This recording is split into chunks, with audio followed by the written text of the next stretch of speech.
Welcome back to the SF Company Hour at the SF Comic Company show here. The Company Hour. Woo! Welcome. To my right here, our returning champion, Hondo. The Mandalorian, Captain Central America. Ooh. What else did we come up with, Jay? Hondo. Hondo Calrissian. Yeah, we have a lot of nicknames for you. Alex, welcome back. Thank you. I'm sure Good to be here. You have a lot to say this week. Been holding back. I do have a lot to say, I guess. He's only 8 minutes late today, so that's on time for Alex. Wow. We'll be there. We'll cross that bridge. He's like an hour early. Francisco, right next to him, coming back second time on the show. Welcome back. How's it going? He liked you so much. He came back and he changed his hair for us, just for us. Just for the people. And my tia Olga accused me of trying to look white, but like it's like she'd never seen me before. Are you trying to get a loan? Is that what it is? I'm trying to improve my credit score. He looks like a hitman. I'm gonna have blue eye contacts. Like, hey, let's call the cleaner, and then you call Francisco, and he shows up with a briefcase with the Francisco's going to tell us all about Fight Club later. Even though he's not supposed to talk you about can't fucking. That's the first rule. He's not supposed to talk about it. Whatever. Damn it. And over in our engineer corner, our engineer extraordinaire. Oh wait, Rick's not here today. No, Rick. We missed you, buddy. You still alive? You made a deal with the devil to. I made a deal with the devil to have tomorrow off because it's the big sporting event tomorrow. So what's happening tomorrow? It's a foosball tournament. I think the Shakira and J-Lo's are fighting each other at halftime. So we're okay. I'm not sure if they're singing or fighting. They're going to do something. I'm going to watch. So yeah, doing it without Rick this week. It's going to be sorry than this. I don't like this. I feel like a single mother raising this show by myself. But he'll be back next week with a vengeance, and I'm sure no good absent father. Yeah. Went out for a pack of smokes and fucking who knows where he went. Fucking been there, man. So yeah, we're gonna try to power through without the Rickster. But so we got a couple things to talk about this week. So first, we're gonna talk about Star Wars Underworld. I keep on wanting to call it Underground for some reason. But Star Wars Underworld footage got leaked. I remember when the rumors of this was talked about probably, 10 years ago or so. 2008 was the time, I believe. It was going to be set right after Revenge of the Sith, kind of like during, the bowels of the Coruscant Underworld, kind of all the shady shit that was happening during that time. So they leaked some footage. This was supposed to be on ABC, and it looks like it was supposed to be on ABC. It looks really like cheap looking. And it's test footage. Yeah. You can't really be too mad at it. But this was interesting test footage. It just kind of looked like a fan film. Didn't really look like it was actually going to be made. So I'm kind of glad this didn't get made. I'm not sure if they're doing that thing where they're leaking this footage to see if there's interest in coming back to this. I like seeing what they're trying to do, like going to the underworld and all that stuff. That was kind of cool. But the footage wasn't that great. But I could see what they were trying to go for. Francisco, you watched this footage? Yeah. I mean, that was the whole vibe that I got, is that they were releasing this just to see what kind of feedback they would get from it. If there's any interest, maybe they could put something out. However, I know that well, first of all, so the whole Agents of S.H.I.E.L.D. and the Arrow, those kind of shows that are put on CBS and ABC they're corny as shit. They're really hard to watch, at least for me. Yeah. But people like them, people love them. Yeah. There's a certain kind of charm about them, but they are definitely cheese factor for sure. Which some people really enjoy and get a lot out of. I imagine that if they were to release some kind of new Star Wars series, I feel like it wouldn't be as successful if they released it as a CBS type show like Green Arrow and all those others. Yeah. They would have to do it like they did The Mandalorian. Yeah. Have it kind of be like a binge-worthy, hour-long episodic series. But I mean,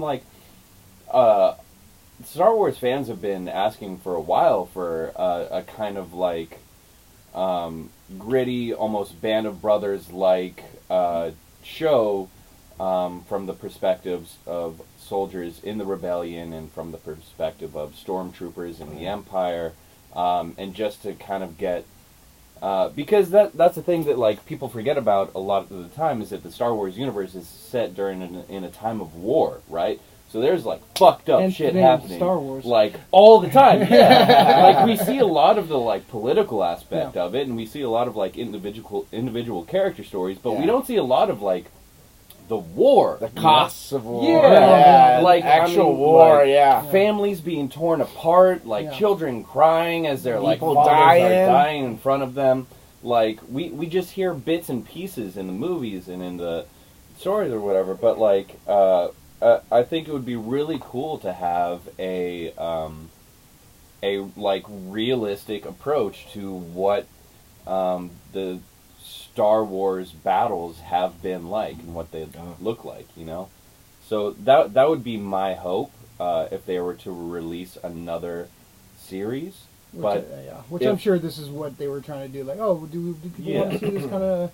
And it's weird seeing the girl, like I guess the main antagonist, she's like walking around in heels. You don't really see a lot of... no, I saw that. It was hot, but it was like you don't really see heels and stuff. Fucking weird. First of all, you don't see heels in Star Wars. Like a Star Wars directed by Michael Bay, pretty much. It was like fucking like the close up of the feet. Kind of held for so long. It was like, is Quentin Tarantino behind this? Well, who the fuck is doing this? Why are you holding so long on the feet? I remember this. There was big rumors about this. There was a lot of talk of this, and it looked like it was almost close to being made. And then the deal with Disney happened, so this kind of went away. They had like 100 hours scripted. They had like 100 scripts floating around for the show. And then, like some of the things were saying that. Some of the story included like Lando losing the Millennium Falcon. Like they had all that kind of stuff in it, and they would have cameos by the Emperor and Darth Vader and stuff like that. So yeah, this was a big rumor for a long time. So it's interesting to see the test footage. What didn't like this is amazing, but I'm pretty glad this didn't happen because it looks fucking cheap. Like you said, it looks like a CW show. Like it looks like something cheap, like Agents of S.H.I.E.L.D. kind of shit. It might have even like have derailed the series. Yeah. Like if they were late, if they released this thing and it flopped, like it'd put such a stink on the Star Wars name that they probably wouldn't be able to revamp the series like they did. Yeah. You know? And because this would be the first live action Star Wars after the prequels, and so people have their issues with the prequels for sure, and so this would have buried it for sure. Yeah. Alex, what do you think of this? Oh, so I have a question. What is the story about? Do we know what? Like, I mean, it says underworld. Yeah, just kind of like the underworld, like the shady dealings with the underground, like the mafia elements and the underworld, like all the shit that's going. Like you see spy events. Yeah, you see all the stuff that happens. Of course, that looks like a beautiful city. It's a city planet, whatever. But below is like the bowels and the seedy fucking tenderloin area. Oh yeah, the street, the like street level, kind of like the rebel that starts with the rebellion, like the guerrilla warfare kind of going on. The seedy underbelly of Star Wars, which is interesting concept. I wouldn't mind seeing them do some kind of like gangster type stuff, but it seems interesting.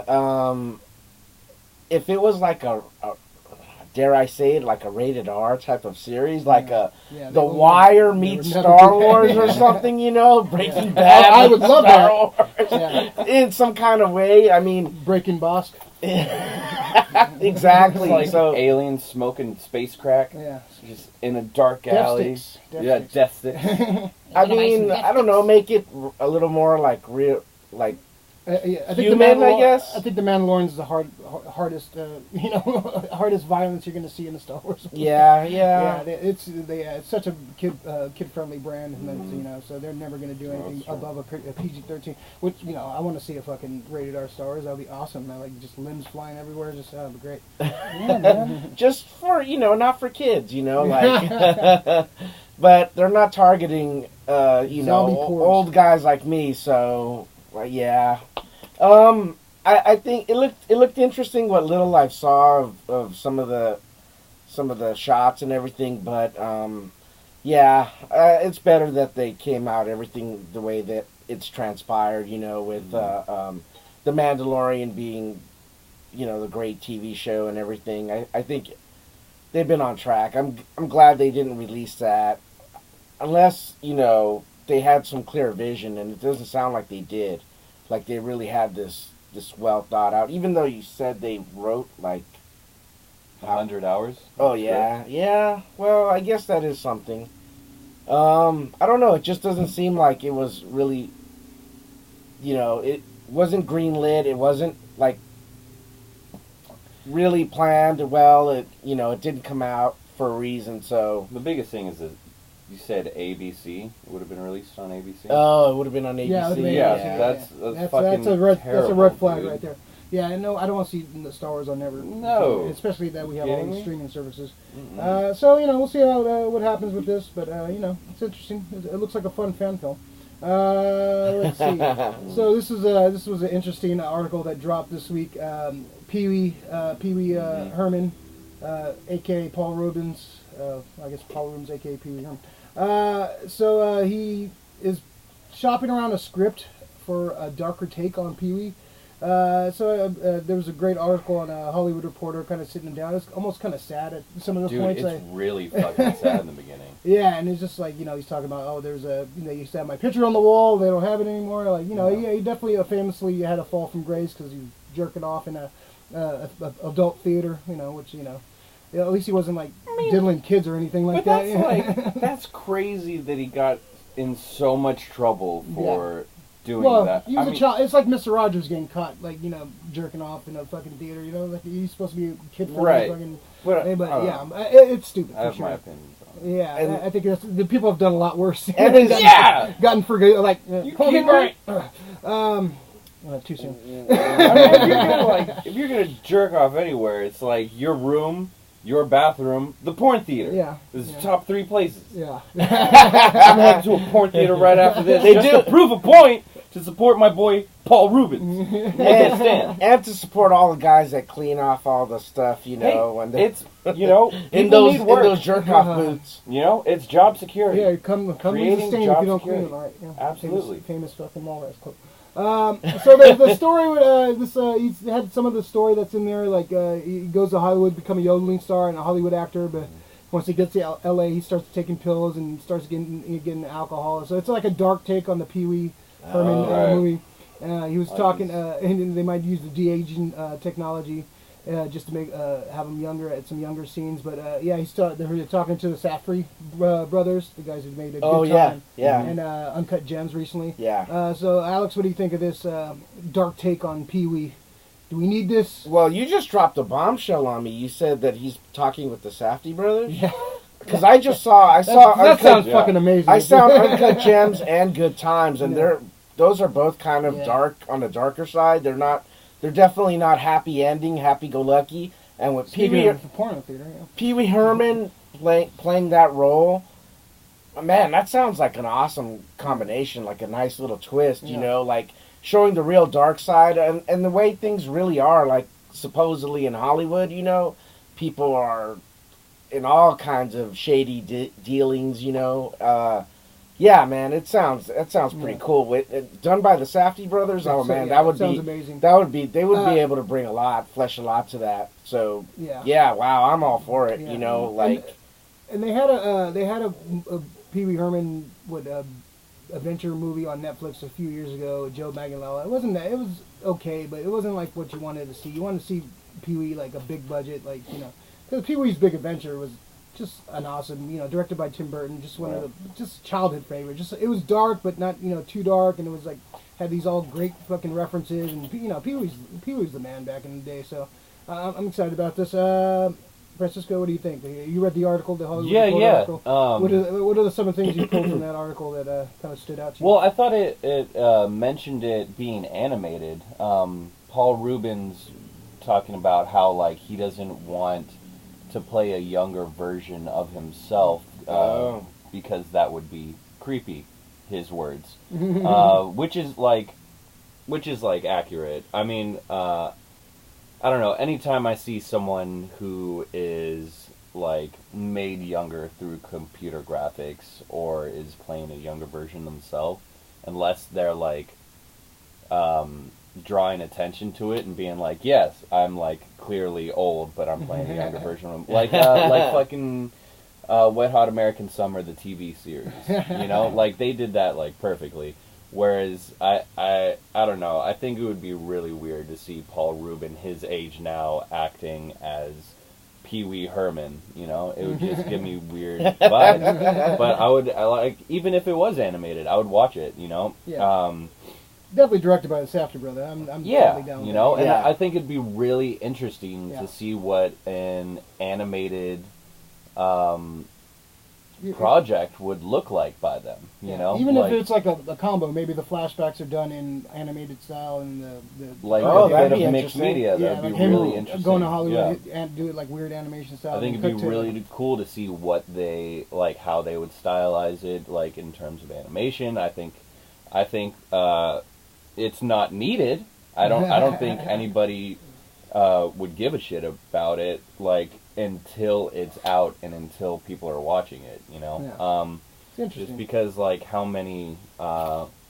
Like, what's the audience here for this movie? You know, yeah, definitely like Gen Xers for sure, like that. You know, exactly 30 to 40-year-olds that grew up with Pee Wee, like that. Right. They're all like in their 30s and 40s now, so that would definitely be. So, like, in terms of making a new project, they would have to kind of do it in a way that reaches younger generation of audience. And unless they're just going for the fucking rated R and just we're gonna go all out and say, you know, we're gonna. Oh, I don't mean children. I mean like fucking. Oh, like teenagers. Yeah, Teenagers and millennials. Well, I like think if ages like 16 to fucking 50, 60. I think you having know. the Safdie brothers is a good Good idea, play. yeah. You know, somebody has the hot hand right now, and they can. And they're hot right now. Yeah, they you have know, the hot like hand for sure. they're big They names made, in Hollywood. Adam Sandler, an Oscar almost contender. So Right. That's. Oh man, don't sleep on that, man. Adam Sandler's great in Uncut Gems. He's so good. But yeah. I digress. He can be a good actor. Isn't Pee Wee? Punch Drunk Love was really good. I love He was- Punch Oh Drunk my Love. God, Really good. yeah. It's a great film. Real pretty too. Isn't Pee Wee Herman doing the 30th anniversary of Pee Wee's Yeah. Big Adventure? Yeah. He's doing it at The the Masonic, right? Yeah, Yeah, they're on like tour. Yeah, He's they're doing, on. traveling he's across. doing a Q&A. They're going to Yeah. show the movie and do a Q&A at the Masonic here in San Francisco. It's, Oh man, yeah, when is that happening? the 29th. 29th. Yeah, of last February? Friday of February. Yeah. Oh. Yeah, it's gonna be a scene. I'm gonna try to go. We'll see what happens. Might have to work. Let's see. So yeah, Pee Wee. I think we're excited about this. If it's done right, I hope it's not just some cheap like the last movie he did. Like go on, put a budget behind it, tell like a real dark story. I'm down with that. That sounds like a good idea to me. Yeah. This wasn't in the notes, but Rick texted me this last night. This Taron Egerton is rumored to be playing Seymour in the Little Shop of Horrors remake. Oh, wow. He's a big rumor, and Audrey, what's her name, Scarlett Johansson for Audrey's like the big rumor too. So I'm not sure if we need a Little Shop of Horrors remake. Again? The second, this will be the third one, I believe. Yeah. First one, Jack Nicholson. Second one, the great. Why am I forgetting his name? Rick Moranis. Sorry. Rick Moranis, Yeah. yeah. So I'm not sure who's directing, if they said anything, but what do you guys think of a remake, another remake of Little Shop of Horrors with Taron Egerton as Seymour? If Leslie Jones doesn't play Audrey too, I'm out of here, man. She has to play Audrey too.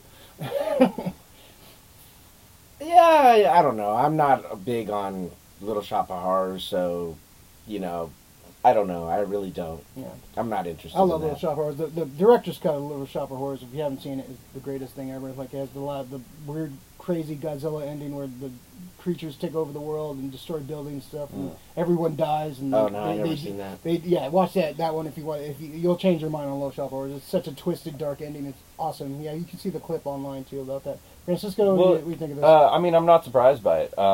Like Little Shop of Horrors is one of those things that is just going to be consistently remade like every so many years. It's SpiderMan. Yeah, It sort of was a play first, and people. It's almost the story itself is almost instilled itself in pop culture as an institution, and true. people will always have nostalgic memories of it because they watched an iteration of it when they were younger, and so audiences are going to want, or at least producers are going to think audiences are going to want to see it again when they're older, and it's just going to be a cycle. It's just like a perpetual story machine. It's never going to stop going. I don't think. Well, just like A Star Is Born, you're going to see that every 20 years or whatever. Yeah. Oh yeah. You know? Like it's just a time-old, ageless story, I guess. It's like almost Shakespearean in that, like, it's such a classic. Everybody wants to do their version of it. Yeah. You know. Yeah. If you put it that way, I'm okay with it. Yeah, why not? Expose people to the new, What do you think of the casting of Edgerton and Johansson as the two leads? Dude, I really dig Edgerton, man. Him as Elton John was amazing. I thought he should have got nominated for an Oscar. I haven't seen that. I watched it again for the second time. Was it good? I liked it. It seemed like a joyless cash I liked grab. it a lot better. I thought Bohemian Rhapsody was a joyless cash grab. This was really good. This had a little bit more heart and a little more edge to it.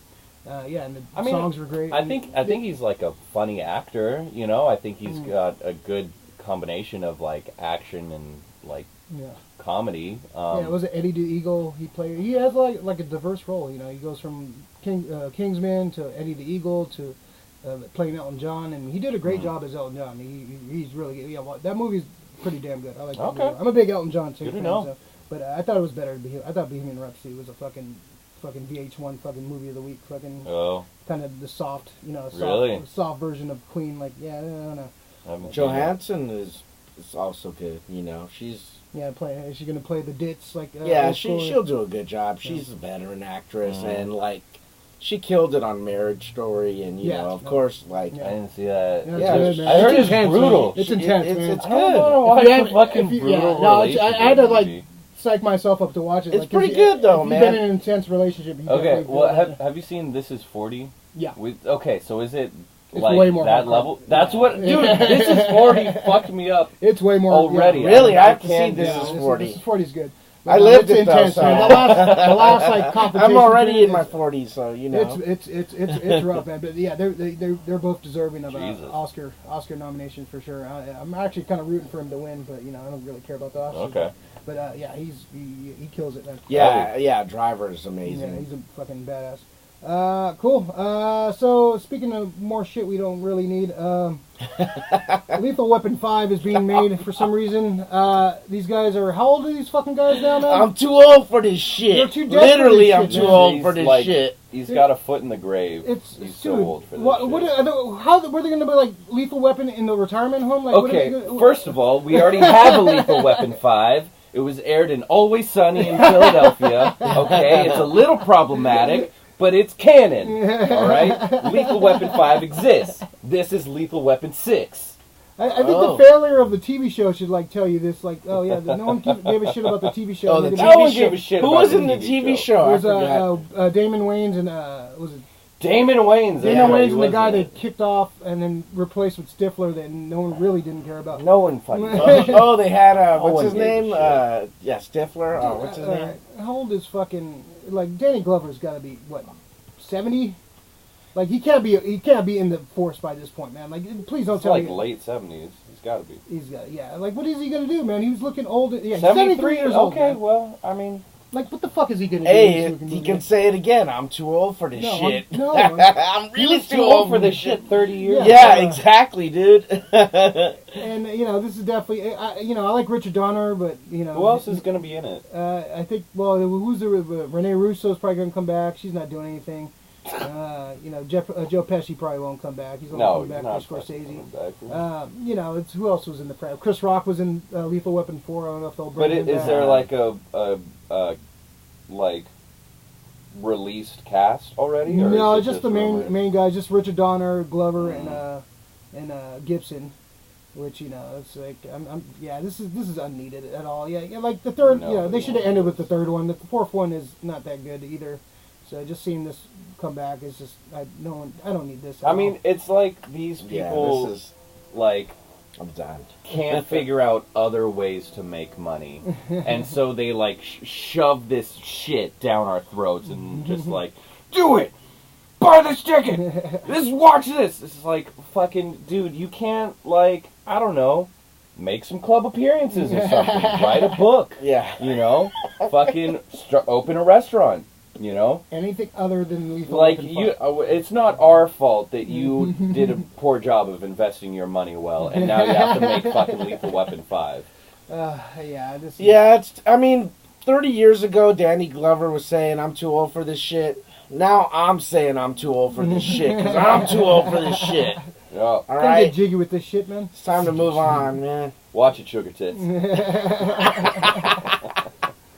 Yeah, this is. Yeah, I don't care about this. Yeah, we're like. I'm just gonna watch the original. They're reaching now, man. Yeah, Out of the out of ideas pile, you know, like let's reach into the out of ideas barrel. The best Lethal Weapon sequel was Loaded Weapon 1 anyway, so Sam Jackson and Emilio Estevez. Oh yeah, that's the greatest, one of the best parodies ever.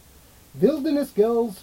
Just watch that for Tim Curry alone. Has a dressed up as a school, has a little fucking Girl Scout selling cocaine cookies to people. We need another Tim Curry, like anything. Yeah, pretty much. Yeah. Hey, I just want to see him. The You know what? I'm icon. just gonna watch a Tim Curry movie later. There you You go. should- Loaded Weapon 1. There you go. There you You go. should You have host. What's that movie? The one they always play on Halloween. Rocky Horror. Yeah, Rocky Horror. He should host one of those, like a live screening. Oh, sure. That would be cool. Like He was like close to death at one point, man. But he's out there doing Yeah. signings and stuff, so he's still kicking, man. So yeah, good for him. Let's see. All right. So there's some stupid game going on tomorrow that we're all like super juiced about it. Big old Super Bowl. So the big Super Bowl every year, it's gonna have trailers and what have you, and like any trailers you guys are hoping to see tomorrow. I've kind of like avoided some of the spoil, like, because they like.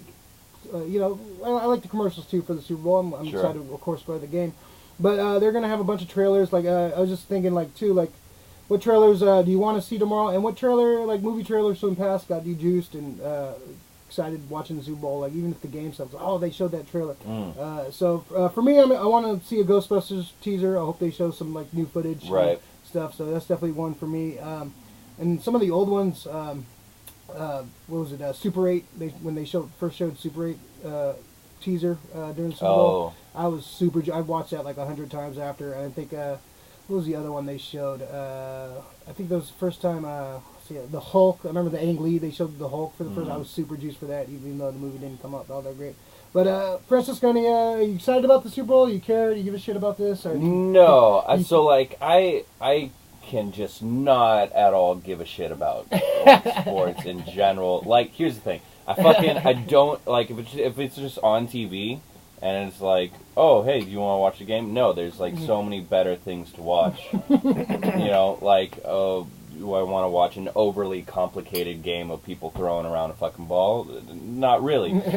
But do I want to go to a game? I love going to sports games. Yeah. They're so fucking fun. Yeah, it was fun, Yeah, going to games are, like, going to games are fun, playing games are fun, but watching games is just the most boring fucking thing in the world to me. That being said, probably the only, like, even for the commercials, I can't care that much. Like, because if there's anything really like worth watching, I know it's gonna like pop up on any other social media feed that I have. That being said, like I know it won't happen, but I just like I know that I think it's still a rumor, but I'm so fucking excited for Mashallah Ali as Blade. Like I'm so like I'm thirsty. You just want to show up and just like I'm coming at. All I really want is like a zoom up on Mashallah Ali's face and just being like, yeah, smiling, just being like, hey, it's coming. We're working on it. You're gonna get it. Feels great, baby. Like feels it's great. gonna happen. I think he's showing up in Doctor Strange 2 at some point. I think he's going to be part of that too. I think that's where he's going to make his first appearance. Blade or Mashallah? Blade. Yeah.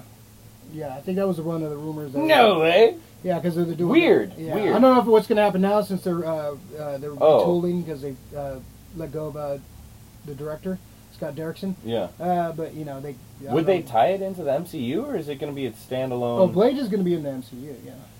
Yeah, he's part of the next slate for sure. Yeah, it's not going to be rated R. So that is lame. Yeah, but But still, it's going to be sick.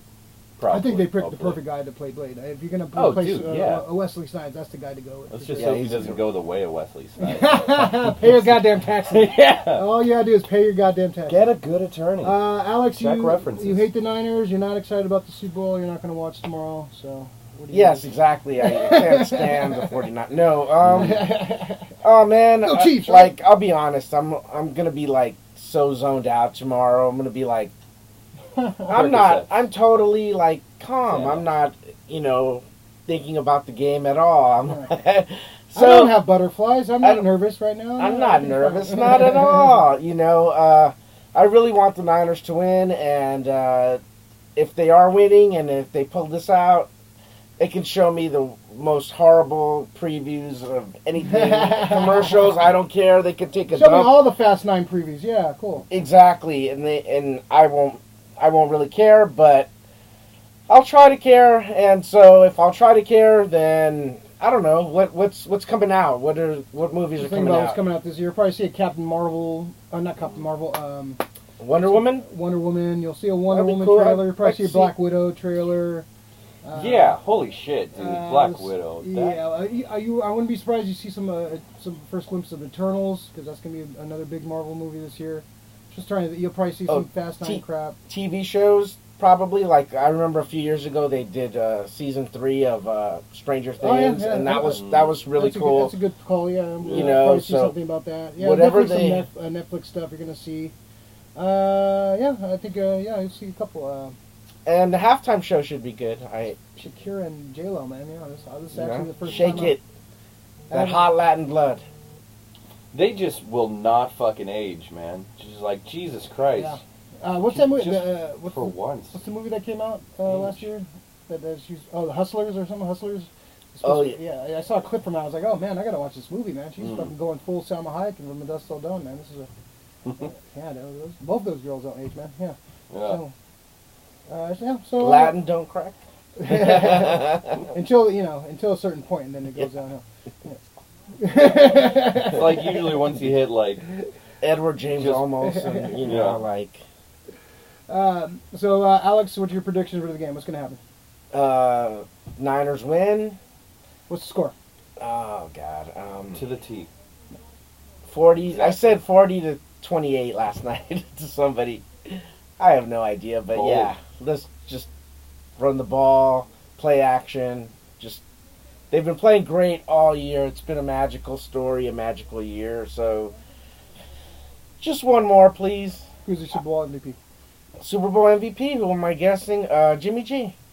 That was my prediction. As soon as that Jimmy G. Like, with the play action, because the thing about it is everyone's talking about Patrick Mahomes, and rightfully so. The guy is amazing. He's a next generation quarterback of the future, but they've been sleeping on Jimmy G, and he's met every challenge, and he learned under the GOAT. He learned under Tom Brady, Tom Terrific. So, he's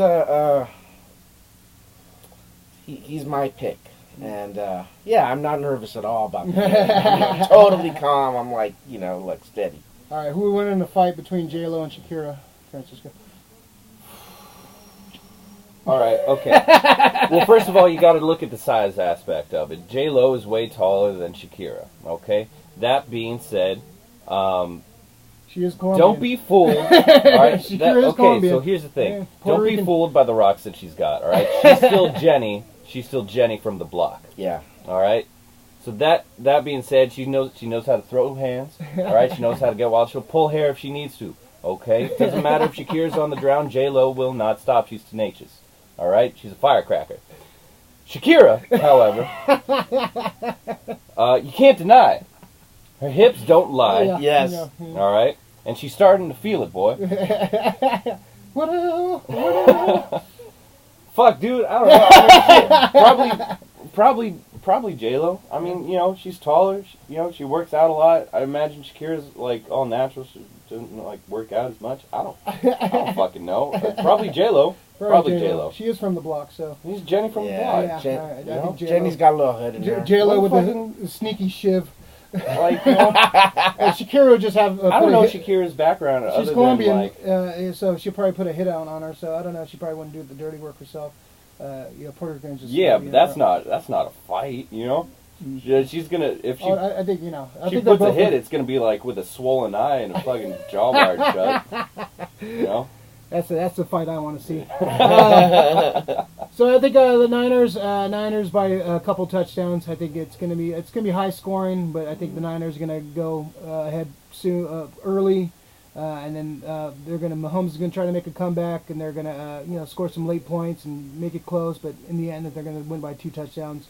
Jimmy G, your MVP for the game, and I hope I see a good Ghostbusters trailer. That's what I want to see. The main thing I want to see from the commercials. Oh yeah, Ghostbusters. And yeah. Pace yourself. No drinking and driving. All right. Fucking take an Uber and take cabs. Don't fucking if we win, and also when we win, motherfuckers in the city, don't fucking act like assholes. Celebrate. Have fun. Don't fucking tip over minibuses. Don't deface.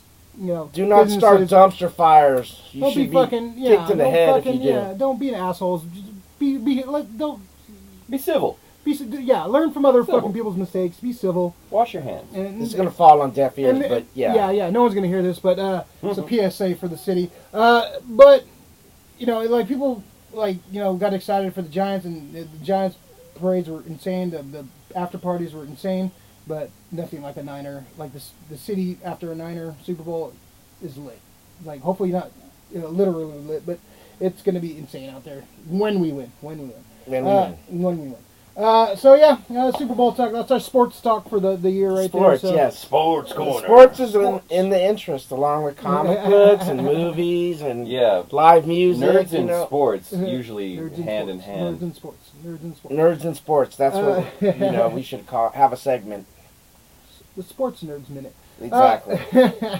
So we're going to talk about this some comic book news. This event's coming out soon.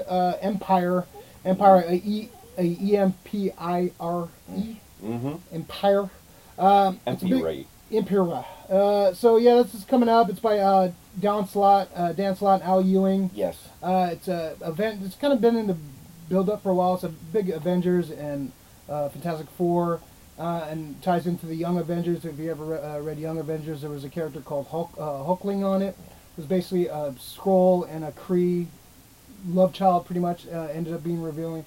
And so the storyline, as far as I know, read a little bit about it. And they came out with a trailer a little while ago about it. It's basically they're the Scroll and Kree, famously in comics history, have been at war for years. And one of the big first Avengers storylines was the Kree Scroll War. Yes. It was one of the big crossover events, like one of the first big epic events in Marvel history, like in the '60s. And so Hulkling is kind of the love child of like two of the faction, like heads of state of the Kree and Scroll. And so they basically band forces, the Skrull and the Kree, who famously hate each other, killed each other, destroyed each other for years. Now they're united under one leader, the Hulkling. Oh.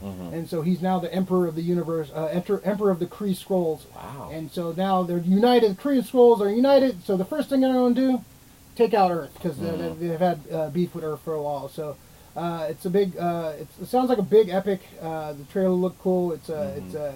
I haven't really been super into some of the events from Marvel the last few years, but this one kind of gets me excited. So they've been too many of them, and they're kind of like they're not really. There's no real stakes, and they don't really have anything. Like I think the last one that had real stakes was Secret Wars, the Jonathan Hickman Secret Wars. So this one I'm excited about. Francisco, you watched the trailer. What'd you think of this? Have you read any of this Skrull Pre-War? Any of this from back in the day? No, I mean anything I really know about the Skrull or the Kree are from either like Captain Marvel comics or like run-ins with Fantastic Four. So I don't know much about their whole history really, but I'm always excited for major Marvel events like this, just because it's like, okay, well now we have a possibility of something else getting made into the cinematic universe. I don't know. I'm really excited to actually just learn a lot more, and it seems like a really cool and interesting story. Just from the little that they've shown, the art art looks composed in a way that's, pleasing to the eye. Valerio Shitty? Yeah. Shitty? Shitty? Shitty. Okay, he's not being a like no, chick or anything. SCHITI. It looks like what it's a pronounced shitty artist. SCHITI, man. We're so sorry to Valerio It's Shitty. Shitty. He's Italian. We don't know how to pronounce your name. We're so sorry if this gets back to you. Hey, I like your art. Your art's great. Come to a convention. I'm just so sorry we don't know how to say your I want a last shitty name. sketch. But yeah, so I mean, it looks interesting. Apologize cool. if we butchered your name. But yeah, no, I mean, it looks interesting, looks cool. I'd like to read it. Yeah, it's comes out April 2020. They've already had little previews. Comes out 4/20. 4/20. There you go. There you go. Yeah. We'll roll it up, smoke it up. Alex, did you read Young Avengers when it first came out? No, I didn't read it. I heard it's good. It's good. I have the first issue because I was specking. Specking? So I didn't know that was Hulkling. He was half Kree, half yeah. Is there a background story like Saga, where these two warring races have a love child? Yeah, well, that's kind of been the Hulkling storyline from that. It was kind of he was the Hulkling, so he was a Hulk type character, so no one really knew his origin. Then it was revealed he was a Scroll, and then it was revealed, he's half Kree, half Scroll. And wow, that's some good genes, man. Yeah, so so he's they put him in front now. He's the Emperor of the Kree Scroll United Front, and they're going after everyone. They're going after Earth, the one thing that the jewel of the universe, Earth. And Earth is so great on this, spoken like an Earthling of all the worlds because of the metahumans, the superheroes that are from Earth. Are exceptional, of course, but Earth Pride. Honestly, aren't the Kree and the Scroll advanced civilizations, advanced technologically? They're way more advanced than we can't even figure out how to get rid of plastic, I mean, we're going to hit them with a big giant plastic ball, and just that'll stop the Kree and the Scroll. It's weird that in universe where we have such advanced technology and superheroes in the Marvel universe, there's even some comics still reference global warming as an issue. Right? You would think with some of that technology, Reed Richards could fucking end all this with one fucking day in the lab. So Tony Stark, Reed Richards, they all have such advanced technology, and they're supposed futurists. So you'd think they'd address the whole they try to make it in the real world, but it's really not because this doesn't make any sense. Why do we have all these even in our biggest fantasies, global warming still a fucking problem. Reed Richards can create a pocket universe ridiculous. and where the whole house people and shit. I don't know. Yeah. Sorry to derail.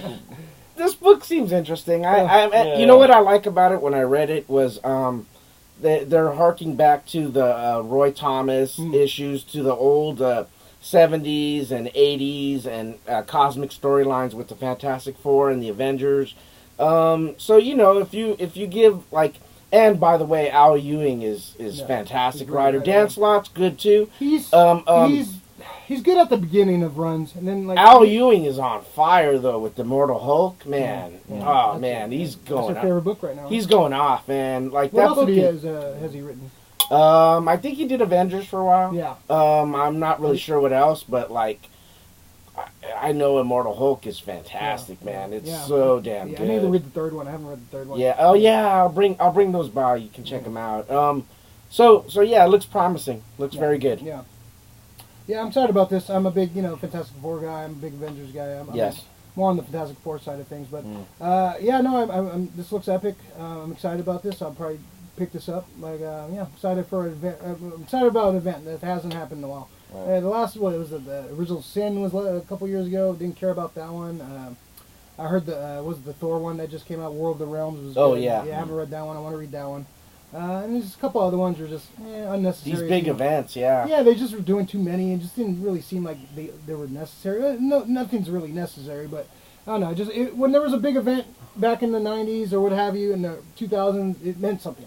When there was Infinity Gauntlet, that meant something. There was Age of Apocalypse, that meant something. When there was a big event, or universe spanning, it meant something. Now it's just like, now it's just, we got to put all these characters together. And what I think I hate about it too, these events, it just like when you're into a series, and you have to pause everything because you have to tie into the event, and it kind of takes you out of the story because I have to read 20 other books to get the event. So I kind of don't like that aspect of it too. Like I don't like being disrupted or run with a storyline that doesn't really pertain to the character, but they have to throw it in there because they have to cross brand everything, which doesn't need it sometimes. But we'll see. I'm excited about this one. I'll check it out. Comes out April 4/20. Let's do it. Cool. Yes. So let's. So just kind of a topic for this week. Kind of wanted just to talk about our favorite nerd podcast, other than this one, of course.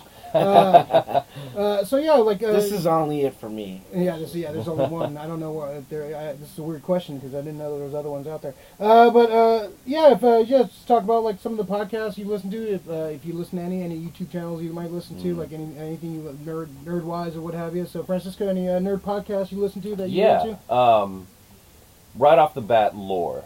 Lore. I don't know if you've heard about Lore. I don't know if you listen to Lore, but the RPG one you were talking about? No. So Lore is a podcast where this guy Aaron Mahnke, he explores different kind of like superstitions and supernatural tales, and like does his research to find where the initial occurrence of this tale like would have come from, like where the actual source, the origins, the origins of these supernatural real things. Life origins. So I mean, he's covered like occultists and now I'm blanking on the name. What's the name of the island chain that Darwin went to?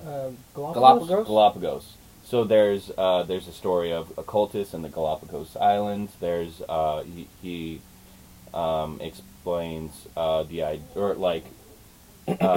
goes through the origin of vampires, and it's like, or at least vampirism in America, and it's different than you would expect. Sounds amazing.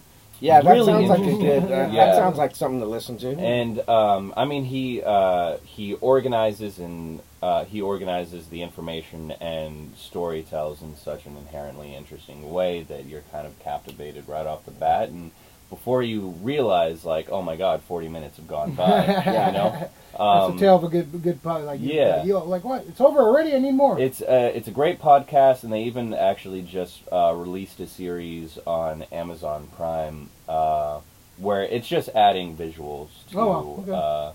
It's still, same, just his voice telling a story, but they're adding visuals. Yeah. It's still interesting. Yeah, it's really cool. Checking this out. Really cool podcast. Definitely recommend it. Yeah, I'm gonna have to put that on while I'm cleaning around the house. And Amazon Prime. Oh, yeah, great. Amazon Prime's great. Man. It's kind of underrated of the streaming wars. It's awesome. It's on Amazon Prime. Okay, I got Amazon Prime. Worth it, man. If you have Amazon, get Shudder. Yeah, it's so worth it. Is that with commercials or without? No, without commercials. Oh, okay. Yeah, I mean, it's like the best way to get access to horror movies, just kind of like fringe films. Big advocate for Shudder over here. Yeah, I heard good things about. So Lore, check out Lore. I gotta check that out. Anything else, Francisco? Anything else sticks out to you? Well, I used to listen to Harmontown for a while. Is you still doing that? No, they actually just ended just this last year. Yeah, I used to watch that too. Yeah. It was Dan Harmon's podcast. Just him basically getting drunk and fucking. So but they would have like guest speakers like.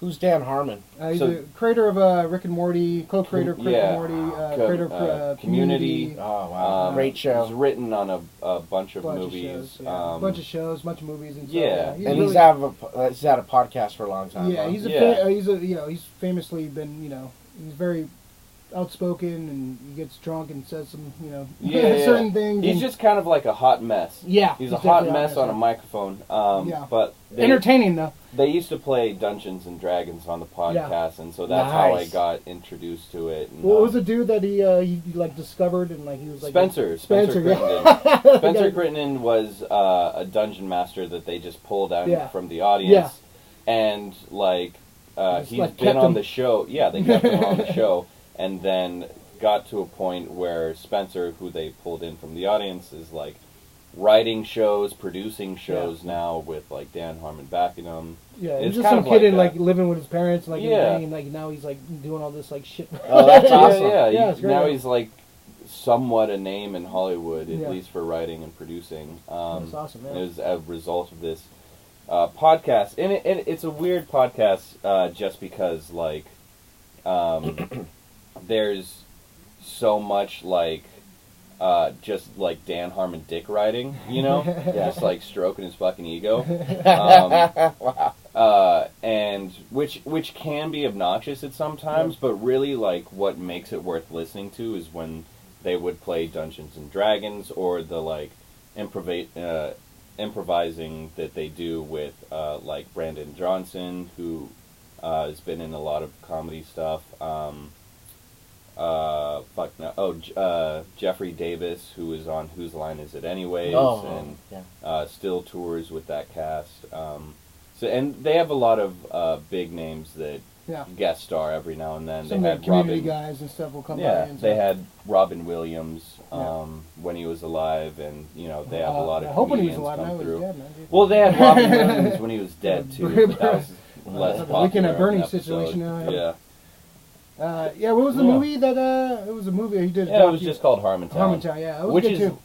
I don't know, I thought it was cringy and hard to watch. Oh, it was cringy, no, that's what I liked about it. It was so cringy.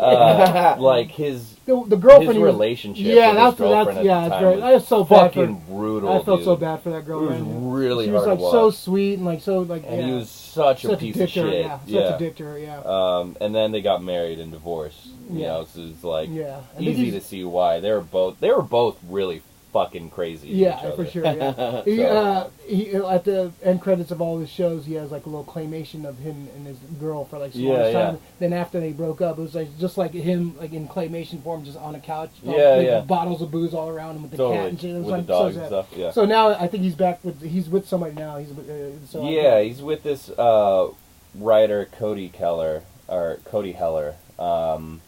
who has a show that just got released on Hulu and is like. Who's actually Karate Kid's mom. You know that actress? Oh, yeah. Karate Kid's mom is the mother of this writer that's wow. engaged to Dan Harmon. Oh, wow. Yeah. Nice. Cool. Mm-hmm. Harmontown, that was an interesting one. Yeah. Check those out. Yeah, Harmon, he's an interesting cat, man, for sure. He's a great writer, though. He's a fucking brilliant writer, but he's insane, for sure. Yeah. Alex, what's one of your favorite podcasts? Of course, with me, it's comic book stuff. So I like two YouTube channels / podcast. I like Comic Tom 101. Okay. Or it goes by Bags and Boards. And it's basically these guys out of, I think, Seattle, and they talk about their, like, pretty much hot comic books that are coming out. Speculators, pretty much, but they're really entertaining. They have a well-produced show. And what are you trying to say, Alex? They'll say, they'll kind of like us, well-produced and very entertaining, handsome, like, smart, kinship. And they, they'll talk about, okay, this comic book is increasing sales because there's rumors about this character being in a movie, blah, blah, blah. These guys are real cool. I met them in Seattle, and the first thing they asked me, I said, great show, and Comic Tom and Golden Age Guru, they said to me, the first thing was, what can we do to make our show better? And I love that. I love that they were asking for feedback, for ideas to get better. And hardcore nudity. I really didn't have an answer. I was like, you guys are doing a great job, and you can see the passion for comic books that they have. And you know, they're very entertaining. And I watch another comic book YouTube channel / podcast. It's called Imperious Rex. It's these two guys. They're just funny. They're drinking beers on the set, and they talk about different comic book runs. Like, could be anything from, like, you know, Watchmen to whatever. And yeah, it's Ghost Hunter Dave and Troy to the Max. Yeah, it's called Imperious Rex, and they're pretty funny. What's Imperious Rex from, Max? Imperious Rex is that battle cry that Namor, the Submariner, would yell. Mm-hmm. And that's all I know about Imperious Rex. Imperious Rex! Yeah, he would yell like Imperious Rex. And so that's a pretty interesting show that I watch, too. And all comic book stuff, so yeah, check them out if you're so inclined. Cool. Yeah, cool, awesome. Yeah, I listened to a couple of them. One of my favorite ones for sure is Cartoonist Kayfabe. Yes, Jim so Rugg good. and Ed Piskor. Ed Piskor did the Hip Hop Family Tree and X-Men Grand Design. Jim Rugg is he draws Street Angel and Plain Janes.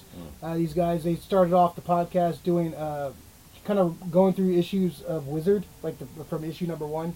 Just kind of going through the issue, kind of talking about all like the random shit that Wizard used to have, and so they kind of like morphed into like doing a weekly, like just talking about, you know, what's coming out and stuff. Yes. And then they started doing like breakdowns of issues of like Miracle Man, Dark Knight Returns, and Akira, just kind of breaking shit down, and really from the artist perspective. Yes. Really it's they do go through like Comics Journal, like going through interviews. Like they had a good one a few weeks ago about what was the one they were doing.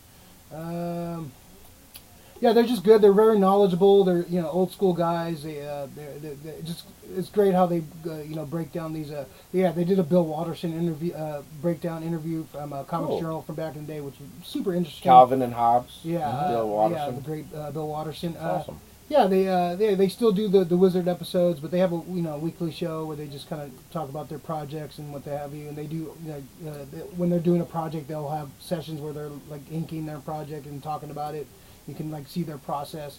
I love the way they break stuff down. They're really interesting stuff. And they what's the name of that one again? Cartoonist Kayfabe. You know, kayfabe is a wrestling term, and they're wrestling, big old school wrestling guys too. So they kind of brought that into their lore. So yeah, great podcast. They break a lot of shit down. They're really good, really fun. Definitely one of the influences on this channel. Also, Professor Thorgy. Oh yeah, Professor Thorgy is another good one. He's a comic book guy on the East Coast. Used to work at a comic shop. I'm not sure if he still does, but he does every week. He does what's his weekly show called? Comic Class with Professor. It kind of breaks down like on Wednesday, like the big story that came out, big issue that came out. Really in-depth stuff, well-produced videos. Movies. Yeah, he does movie reviews too. He has a video game channel. He does movie reviews with his wife, and they just like kind of just shoot the shit and talk about movies.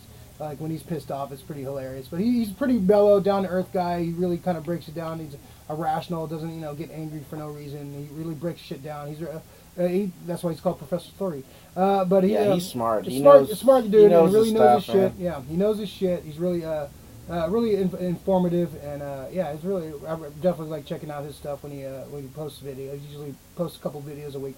Professor Thorgy, that's a good one. He's an effective communicator. Yeah. He can definitely communicate, you know, recommendations and his take on movies and comic books. And he does a lot.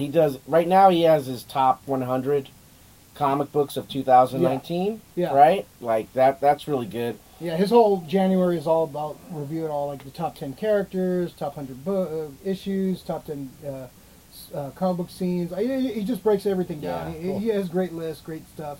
Yeah, so I'm trying to see what else I have. Can I say something about sure. Cartoonist Kayfabe? Oh, please.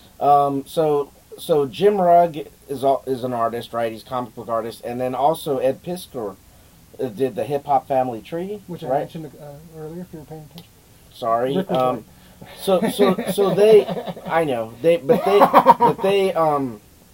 their take on comic books is great because it's straight up from an artist perspective, which I think that's really like they have this vast knowledge, and they've been doing comic books for what, over 20 years. Yeah, yeah. You know, so they're from the Pittsburgh area, so they're big around that scene right there. Our buddy Matty, met them actually last year, and he raves about them. He's just super nice dudes, like super mellow, super cool as fuck. Just like what you wanted to see from those guys. Yeah, they're great dudes. Like you just want to hang out and talk comics with those guys. Yeah, that's another really good show that I like. I would have mentioned it, but I knew you were going to bring it up. So. Gotcha. So, yeah. Also, another one I just want to mention quick. Another kind of inspiration was Stephen Larson's Going In Raw. It's a wrestling podcast. These guys based out of Sacramento. I started watching them about 4 years ago, and just kind of kept me in the game for wrestling. Like I don't really watch some of the regular WWE stuff, but I like watching them, their take on stuff, and just like a couple like another one big influences on this show. Just a couple guys shooting the shit and just talking about shit they love, and just definitely. If you like wrestling or kind of a wrestling fan, they break shit down. They're super positive about shit. They don't like everything, but they're not assholes about it. Like some people fandom in general. Like there's a lot of bitter fucking people that just want to complain and shit on everything, right. Which is fine. It's fun too. But if you're just shitting on everything all the time, why you even fucking love this stuff? If you hate it as so if much. Like shitting on something makes what's that one called? Stephen Larson's Going In Raw. Oh, okay. Yeah, you know what I'm saying. You know what I'm saying. You know what I mean. Yeah, so they do some great show. They do like SmackDown reviews. They review AEW, NXT, all like some of the indie stuff. So yeah, they got great chemistry. They're great guys. Steve is he's a comic book artist too, so he's from that ilk. But they're great guys, great couple guys. Root for them. I think it's one of the few people I'm a Patreon for because I want to support them. They're almost semi-local too. So the great dudes. I've actually met Steve at a wrestling event. Just said what's up to him, and super nice dude. So actually, I got a shout out on the show once when we talked about it. It was great. Nice. Yeah. So cool guys. If you like wrestling, if you're a wrestling fan, Stephen Larson's Going In Raw. Check that out. Cool. Any other podcasts on your thing you think of? No. Yeah. So check out podcasts and like and subscribe to this one. Yes, check us out. Check us out. Yeah, give us a watch. Watch us. Francisco, we're going to our pool list of the week. So stuff you picked up, watched, listened to, good or bad. What'd you pick up this week? All right. Okay. I have so much shit. All right. Go ahead. First of all, I saw Out of the Color Out of Space. Okay, you're talking about the. I mentioned that before we started recording. What's that about? Sounds interesting. So it's essentially a modernized rendition of this H.P. Lovecraft story, The Color Out of Space, except with a lot of Nick Cage. Holy shit! Same guy directed Mandy, right? Nick Cage. It's from the same guys. Okay. And it's a pretty film. And here's the thing with cosmic horror is that you're cosmic like horrors. Here's the thing with cosmic horrors.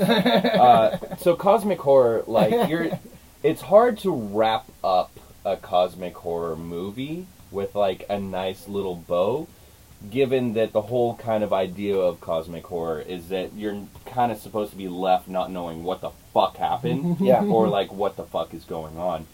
But this movie was able to do it in a way that didn't leave you completely unsatisfied. There's holy shit. Feel free to laugh during this movie too, right? Well, it's Nick Cage, because so me and some friends went last night, and some parts are funny. We're laughing, and the other people are laughing. It's just it's a movie to go to if you want to have a good time with friends. And the director looks like our friend Bo. Yeah. Yeah. No, yeah. The director definitely looks like he has a pair of nunchucks. Yeah, so you saw Mandy also, I assume? Oh, I loved Mandy. I Mandy's brutal. I like when it went balls out. It was kind of like, where's this going? But when it goes fucking full cage, I definitely dig it. And I saw the trailer for this. This definitely looks interesting. Give it a watch. Go with friends. Get fucked up before. Why not? It's in the theaters right now? Yeah. Oh, okay. Based on a short story by H.P. Lovecraft, too. That's I always loved some Lovecraft stuff. Yeah, Lovecraft. Indian stuff is great. Lovecraft is cool until you look up what he named one of his cats. Oh, was it Adolf or some shit? Nope, way worse.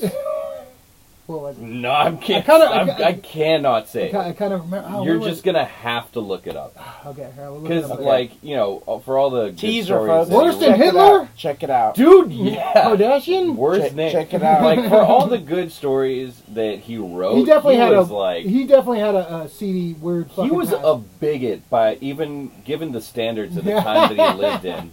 Like he was a fucking. He was a weird fucking crazy guy, but he was a hell of a storyteller though, man. He was hell of a imaginative mind. Right. So at this point, cosmic horror's kind of been taken from him, but it's cosmic horrors. It's still fucking. He's weird, dude. Anyways, wow. So what else pick up? I wonder what he named his cat. His cat N-word, C-word, the first. First one. What? Yeah, I knew it. So I knew it was going to be some crap like that. Other than that... Fuck you, H.P. Lovecraft. Even though you're... writer, you know. His weird-ass face. Have you seen the picture of his face? No. I gotta look at when you look at a picture of his face, it's like, okay, I kind of get why you hate the world. Oh, wow. Dude's like... I don't know. I think the only face I would picture is Cthulhu or something. You know, like he's got a tiny little mouth that's somehow in the middle of his face. You know, and his chin is like 6 inches down. You look up H.P. Lovecraft, like the third thing is H.P. Lovecraft cat. Yeah. Oh wow. He's a goofy looking bastard. Yeah. Right. Yeah. Look at that. Like, Jesus, that guy is fucking. Whatever. All right. The other thing that I want to talk about was this band that I saw last weekend. Holy shit, they were awesome. Look them up, Pure Hex. okay. Yeah, Pure Hex. Hex. So I went to this like kind of shoegaze, indie garage rock kind of Looked house like show. it was in a garage, right? it like might as well have been. It was in someone's house. Yeah. And like when this band started playing, like holy shit, like everybody hit the ground was shaking. Actually, I saw your video, your post on that. That looked like some shit, man. It was a good time, man. It's like one of those parties where some lady with curlers and come down and bang on the door like, hey, stop playing that music. Right. No, it was really? Okay. It looked fucking crazy. It looked fun. Where did you see this at? Just some person's house. I don't know them. Oh. But, okay. But yeah, Pure Hex is a fucking, like, one of my new favorite bands now. Where are they based out of? Dude, I have no idea. They came, I can go on their Instagram right now. They were at the end of their tour, so, you know. Just exclusively playing in houses? Just a person's house, man? What an interesting concept. We're going to go around the United States touring people's garages. I mean, how sick would that? Like fucking, how do you think, like, punk started? Yeah, you know what I mean? It was exactly that. I thought it started at Denny's. Oh yeah. No, they're based out of Bay Area. Okay. Yeah. No, that's the other thing. Another band, if you really want to get into, is Wacko. They fucking. I'm more of a Yakko guy, but they how do you spell Wacko? Hang on, let me bring up their WHA Insta. TRUMP. But yeah, they play at Denny's. They play like that's the band that was at Denny's anywhere. that destroyed the Denny's and one of them for sure. Green Day had to come in and help pay for the fucking cleanup. Yeah, Wacko the band is how you find them. Wacko the band, fuck you, is how you find them on Instagram. I like them already. They're another band that like is really gnarly and really fun to watch. Yeah. So definitely check those bands out. Pure Hex and Wacko. They're both great times. See them if you can. Absolutely love those two bands. Awesome. Nice. Yeah. Cool. Awesome. Alex, what do you got for this week? So I finished The Boys finally. Wow, it's a good show, man. Left you with the cliffhanger. I like the characters. I have no idea where it's going to go next season. I read the comic book, and I wasn't too big of a fan of the comic book, but TV show was really good. If you like superhero stuff and dark stuff, I mean, Garth Ennis is, twisted, so he's always doing dark stuff, and that's his comic book, and I like the actors in it. It was good. I wasn't as great as. I mean, everybody, all last year I heard about The Boys. You gotta see The Boys. and I think they overhyped it for me. Sure. Still very good though, but I don't know. It didn't didn't blow me away, but still very good. And I recommend it. Yeah. I dug it a lot. I liked it. Also, I just finished seeing Midsommar.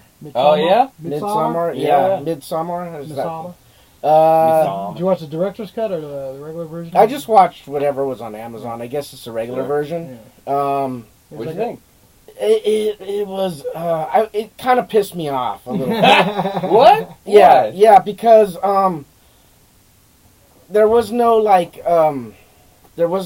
you know how like people get into trouble and then they get themselves out or they you know they pass up like in movies where like people get themselves in situations, these doors get you know open and then you have to go through and see what's going on, and I just didn't like the way things kind of transpired. It's like these people go to Sweden and they go to this like hippie commune thing, right, and they just kind of become victims. And then at the end, I get it. Like so it's a breakup movie. It's about this couple who's having no spoilers. Remember, this couple is having problems, and then his buddies are going on a trip, and then they're kind of don't want her to go, and they're kind of saying like break up with her, and then he ends up like feeling bad because she goes through some tragedy and brings her along, and they're really not into each other, and they end up being part of this weird religious, like. So you just didn't like the ending? I mean, no. Like the way it progressed. First of all, really broke Francisco's heart, man. He was just looking at no. The ending, the very, very ending was very interesting. It's good. I'm not saying I didn't like the ending, but the way everything progressed. First of all, it was 3 hours long, and second of all, the way things progressed is just like, okay, like you get in a trap, and then you're a victim, and then you get in a trap. I mean, that's how I felt. Like I didn't feel like. There was two sides to it. I didn't feel like you know, well, what are these people going to do to get out of the situation? Like, there was none of that. They were just like, oh shit, I'm here along for the ride. Fuck. Okay, that's it. I'm fucked, you know. You know, watch Green Room for that kind of. Holy shit! Yeah, watch Green Room. Have you seen Green Room? No, I haven't, and I have that on my list. Some, people dealing with some states. It's like, come on, like do something to get out of there. Like, I know if I was me on that trip, I'd be like, so you know what I'm thinking, right? Like, let's get the fuck out of here. Fuck yeah. Well, I guess we wouldn't have a movie if that would be only a 30-minute long movie. All right, the situation. Yeah. It's like, all right, I'm done. Let's get out of here. And you know, I would. Like their politeness is kind of what fucking kills them, you know? Yes, that's what it is. Yeah. Is they're not wanting to be a bad guest is what completely. Yeah, etiquette. Yeah, but after that first like dramatic scene, I would have been like, "Holy shit, this is fucked." Not like, "Oh, it's tradition." They just normally do this weird ass fucking. I mean, weird is putting it mildly. Like. They just do this stuff that's, first of all, shouldn't it be illegal? Well, whatever. Well, it's Sweden. Yeah, and they're not forcing anybody to do anything. I don't think. I don't know. It's just yeah. Wow, man. It's like I gotta see. I haven't seen it yet, so I gotta watch. But the director, I did see like explaining it, and the director said I considered it more of a breakup movie. Okay. Instead of a horror movie, and so like because he wanted to make the people feel like the tragedy, the how heartbroken you feel when you break up with somebody, how it's just so like gut wrenching and so painful, you know, when you really love somebody and you can't make it work out or whatever, you know. So that I get. I guess the movie feels like one long breakup, but like. I don't know. With a lot of fuck shit in between. It sounds like the movie's longer than most of my last relationships. So yeah. So if you want something that lasts longer than you know my relationships, you know. But I get why people like it. Yeah, I gotta check it out. So the guy directed the Hereditary, right? Yeah. Yeah, I need to see Hereditary too. I need to see that too, man. Like, that movie's fucking fucked up too. But yeah, it was. I don't know. It just kind of made me mad because I thought like there would be some back and forth, and it just felt like these people were just getting their asses reamed and they didn't fight back at all. Well, for as much conflict as there is in the movie, there's no like actual conflict. Yes. Does that make sense? Yeah. For as much like of these hurdles that are being presented with the protagonist isn't like really jumping them. They're just kind of like, here you go. Yeah. Do this, and you'll be committing suicide. There's no but fight back. Go ahead. Yeah, there's no fight back, and that pissed me off because I'm like, come on, who the fuck is not gonna at least say something like, fuck you, I ain't doing this shit, I don't know. I'm sorry. It's gotta be all cursy and potty mouth, A big part of that is like that they were on a lot of like drugs. Yeah. Yeah. They were under a lot of maybe it's an anti-drug thing? No, I don't know. Right, well, that's it for our Midsummer half-hour review. Sorry. So, yeah, all right, Midsummer. All right, go watch it. Alex hated it, so it must be good. No, I didn't hate it, but it pissed me off. So, all right. Is that and it's it? 3 hours long. Is that it for your poll this That's week? it, my poll. Okay. That's my poll. So, speaking of things I usually hate, I despise these things. I've said it before many times on this podcast. I despise these fucking things, but I saw this and I had to buy it for $10. Dr. Doom Funko Pop. I hate these fucking things so much, but this one looks cool. I had to buy it, and so I'm going against my own judgment and picking up a Funko Pop. I despise myself. I feel dirty even having it in my room. But it's Dr. Doom. That's so part of the appeal, though. Yeah. I'm going to hide it under my bed and just look at it at night. So Funko Pop, I bought it. It was $10. I was like, I love Dr. Doom, obviously, so I had to pick it up. We went to a Saramonte toy convention. Saramonte is one of the big local malls here in the Bay Area, near Pacifica, kind of near San Francisco.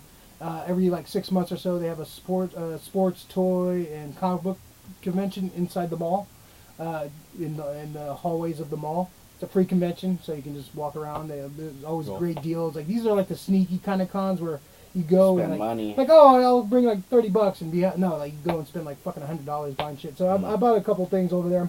Picked this up from Daryl of Cards of Comic Central. He usually has a booth there. Lovely little Felicia Hardy Black Cat Marvel Legends. She's sassy. Yeah. So that's that one. I'm gonna check that one out. Also, I picked up at the show. I'm almost done with my Dark Phoenix collection. $129. Got a great deal on it. The first appearance of Kitty Pryde and the first appearance of Emma Frost. So a key book right here. I'm one issue 132, X-Men 132 away from completing my Dark Phoenix saga. So one of my favorite storylines of all time, done by the great Chris Claremont and John Byrne. Chris Claremont, who will be at Emerald City Comic Con next month. I'm very excited about that. Just added. So finally get to meet him, hopefully. You don't have to wait in a 3-hour line. We'll have to take turns waiting in line. That's going to be a long time. Yeah, we'll do shifts. The Chris Claremont, we have like 5 people going, so we'll have everybody take like an hour wait. But almost done. I need 132. Hopefully I'll find a good. I actually got a pretty good deal on this book. It's a key book. First Kitty Pryde, one of my favorite characters.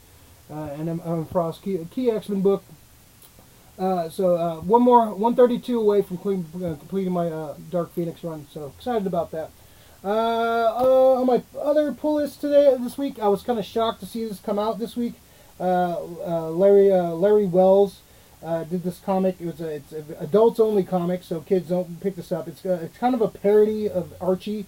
The art style is for sure, and it's not for kids for sure. There's hardcore stuff going on in these books. But he released number 23. I think it's been like 15 years since he released an issue of this book. Indie artist, independent book, kind of an underground book. Definitely an underground book. Started off in like the early 80s, I believe. Cherry Pop Tart. It's very hardcore. There's collections of the books. These are hard to find. These are like, you can find them for like $100 online, $150. It's very cheese, very not safe for work stuff. So it's like there's hardcore stuff in this. Rated R Archie. It's pretty much rated R Archie. Archie. It's very political. It's very dirty. It's a lot of social commentary. A lot of just a lot of shit, a lot of sex, a lot of taboo shit, a lot of like the art's hilarious. It's funny. They do parodies of like movies, and she's like like a little sex pot that goes around banging everyone, and it's very not politically correct. Not it's just very it's very, and a lot of artists know about it, and they've done like sketches in the back. There's like Jeff Smith did Bone. Yeah, Sergio Ignatius. Yeah, so it's hardcore. If you're a fan of Heart, do not look at this book, because it's hardcore for sure. So you walked into Maiden's Fantasy, saw this on the shelf. I was like, wow, 23. He actually made another one. So it's very skewering today's politics in this issue, and if you want some funny, weird sex stuff and like hardcore weird shit, cherry Pop-Tart. I have a bunch of those issues. Probably was reading that way too young, but yeah. That's my pull list for the week. Awesome. So next we're going to jump to our hidden gems, kind of our show and tell, something personal to you that may not be something out there people might not know about, but something that's cool to you. It's like just like kindergarten, you bring in show and tell. They ask you to bring something in and show off to the class. So Alex, I'll start with you. Okay, let me give you this back. Yeah, here, I'll put this back under my bed. So I brought my hidden gem is nice. This Stan Lee and Mobius. Mobius was a French artist who he passed away, I think, in 2012. And this story it's called Parable. Mm. Oh man, it's one of Stan Lee, if not Stan Lee's greatest writing, in my opinion. It's about the Silver Surfer and Galactus, and the art. Mobius's art is just ridiculously amazing, and they just reprinted this book, which is this originally came out I want to say 88 or 89 or something, and basically the art and the story is just super super amazing. Let me just flip over and show you some more. They had a little sketches, some artwork. Some artwork of Mobius. There's Iron Man and Frank Castle, the Punisher. What else did they have? Silver Surfer and SpiderMan. And the coolest thing about your book is the gatefold cover. Gatefold cover. Thank you for. It turns into a poster. You pull out the poster with all that stuff. So that's a pretty cool concept. I like that. So the thing about it is the story is so fantastic because it's in the future and Galactus comes to Earth, and pretty much this demagogue, this guy, he says, I'm the prophet of Galactus. So he basically says Galactus is God and I'm his prophet. He just wants to capitalize on this. And in the process, the prophet's sister dies and he blames Galactus. And so everyone picks the Silver Surfer to be the next Messiah. And the Silver Surfer is no, you guys don't get it. If you don't recognize the divinity in all of us, then there's divinity in none of us. So he's basically saying, stop worshiping me and let's all be together and kind of worship each other, we're all from God, and it is just such a fantastic story. Art's amazing.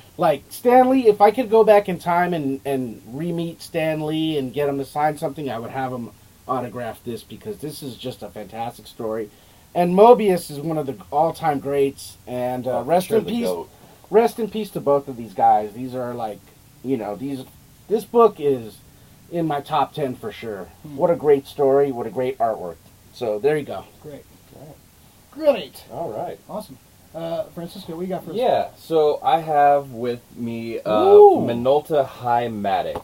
Now, these cameras are surprisingly easy to come by.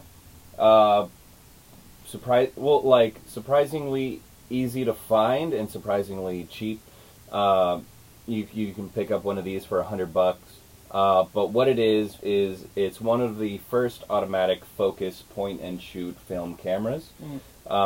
So the only thing you really need to adjust is the ISO, depending on what kind of film that you put into the camera. But it's a great point and shoot camera if you want to just get into if you just like taking pictures, but you like having a sort of film effect, then I definitely recommend this one. Wow. I mean, it's durable, it'll last you, it's great quality. Yeah, go ahead and check it out. Yeah, I used to work at a photo lab, so. Yeah. Wow, that's old school, man. So I mean, they came out, I think, like mid to early 80s. One of the first autofocus, one of the first point and shoot that you don't need to manually adjust other than the ISO.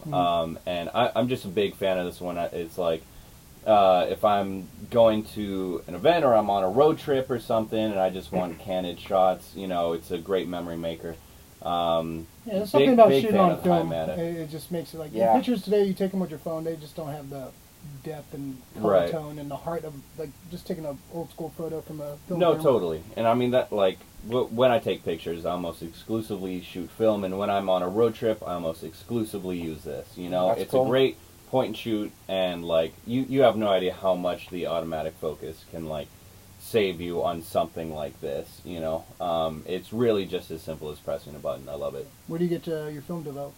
Well, I go to Looking Glass in Berkeley. That'd be one of the I live in Oakland, and they develop it actually in Berkeley at another facility, but shout out to Looking Glass Photo in Berkeley, for sure. PTSD from developing photos, man. I used to, mix I remember the days of going to the booth. They had the portable booths back in the day, man. It sucked, man. We had to change the paper in a lighting dark bag and stuff. It was a pain in the ass, man. I hated that shit. But I knew a lot about film back then. Yeah. That's cool, man. Nice little thing. Yeah. It's a cool little camera right there. Cool, awesome. Let's see, what's my hidden? Oh, my hidden gem this week. So, back in 2014? Was it 2014. I bought a pack of cards, football cards. Every once in a while, I like to buy a pack of cards, what have you. So I pulled this pack of cards back in the day, and so I saved this card.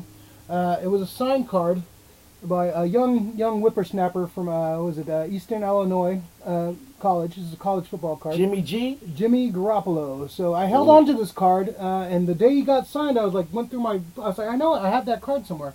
Pulled it out, and so Jimmy Garoppolo, your Super Bowl MVP tomorrow. I pulled this out of a pack of cards. It's like a $3, $4 pack of cards.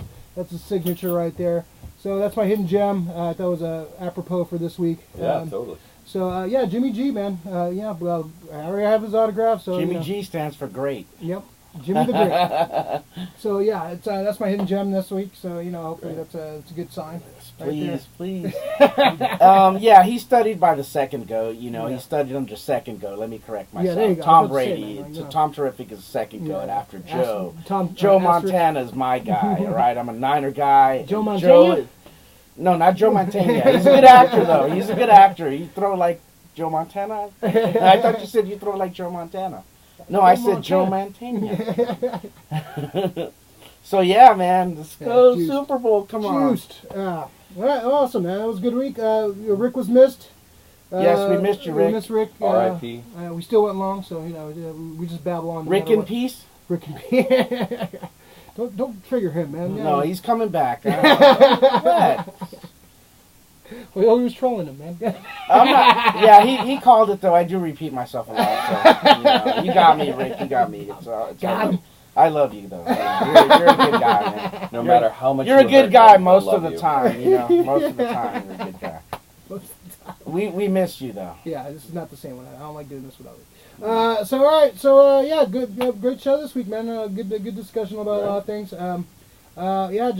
Francisco, give any shout outs, anything you want to plug, anything you want to say? I want to give a shout out to a good friend of mine, Girl Mob.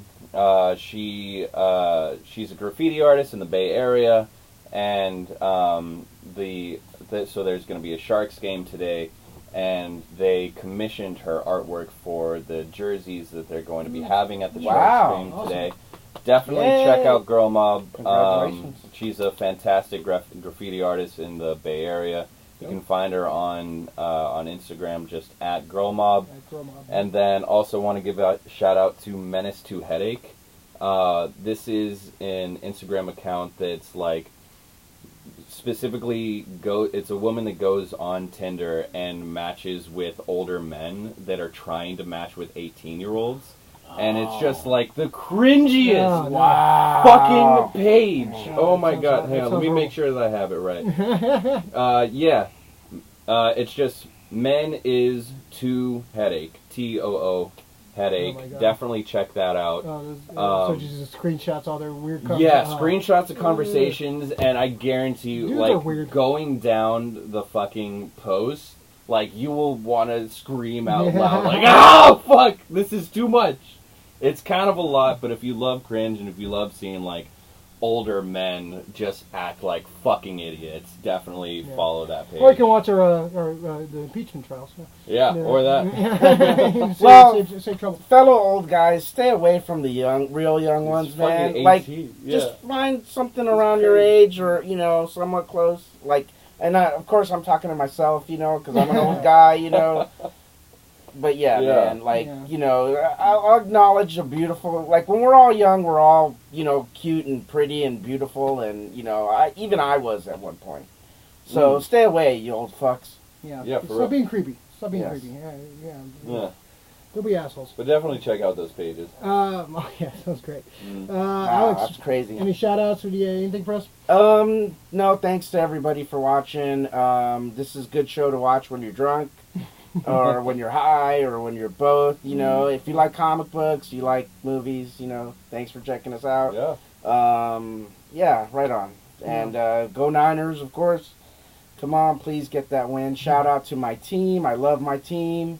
And, you know, may God be with us. God have mercy on their souls. Shout out to everyone. Daryl at Cards and Comics. Frank's at Amazing Fantasy. Guys at Fantastic Comics. Leaf at Mission Comics, Daniel at Super 7. Thank you guys. Graham for doing our beautiful intro. And in the background right here, you see our logo. It's happening right here. It's a thing happening. You can't really see it because I didn't have time to adjust the thing. But that's our logo. We're going to hopefully more stuff coming with that soon. So thanks, Emily, for doing all that. Emily? It's great. Shout out to Rick for not being here, but being here in spirit.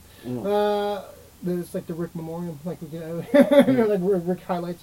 Shout out to everyone that's watching the show and supporting the channel. I appreciate that. Look for more stuff, and we're gonna be doing some more stuff soon. So be on the lookout for more crap. And go Niners. So right on, everyone. Peace. Bye. Get out of here. God damn it.